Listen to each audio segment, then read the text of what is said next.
Assalomu alaykum, men ismim Farruh. Yoshim 19 da. Lazixon aka shogird tushganman. 2 oy ichida ko'p narsani o'rgandim. Lazixon aka bizga bergan garantiyalari oqlandi. Hammaga rahmat. Assalomu alaykum, men ismim Mehruz, Samarqanddaman. 18 yoshman. Aksiyalarga oldindan invest qilishni bilardim. Bu yerga kelgan sababi sohaga professional yondashish va komanda bilan birga ishlash. Bu yerga kelmasimdan oldin minuslarim ko'p edi. Kelganimizdan keyin Lazixon aka bilan birgalikda minuslarni qoplab, yaxshi o'sib berayotgan aksiyalar olib qo'yganmiz. Lazixon akada bitta narsani ko'rdim. Har bir o'quvchiga individual yondashadi. Misol uchun bugun invest portfel tuzdik, muhimi foydalanaman. Avvalambor assalomu alaykum. Men ismim Muhammad Ali, Sirdaryo viloyatidanman, 16 yoshman. Instagram sahifasida ko'rdim. Hozirgi kunda bemalol savdo qilish etabidaman va bular bilan bundan keyin ham dars ishlamoqchiman. Tradingni qancha tez boshlasangiz, shuncha yaxshi ekan. Masalan, men o'zim 20 yoshimgacha 100 ming dollarga chiqmoqchiman. Lazixon akaning bergan garantiyalari oqlandi.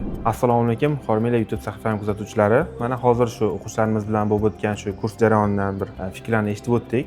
Endi biz shu aksiya yo'nalishida savdo qilib kelyapmiz. Xudoga shukr, o'zimizning portfellarimiz, o'quvchilarimiz, natijalarimiz egamiz. Agar sizlar ham shu to'liq noldan o'rganmoqchi bo'lsanglar, shu pastda biz yozib qoldiramiz. Ro'yxatdan o'tish uchun linklar qoldiramiz.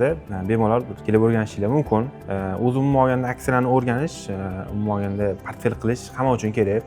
Kimdir bu investitsiyani, misol uchun uylarga tikadi pullarni, kimdir bir mashinalarga, kimdir qanaqadir boshqa bizneslarga. Lekin hozir bir aksiyalar bilan invest qilib pullarni ko'paytirish, savdo qilish bu trendga aylanyapti. Sababi shu boshqa yo'nalishlarga qaraganda bu yoqda bir imkoniyatlar kengroq, halollik va shaffofliklar ancha yaxshiroq.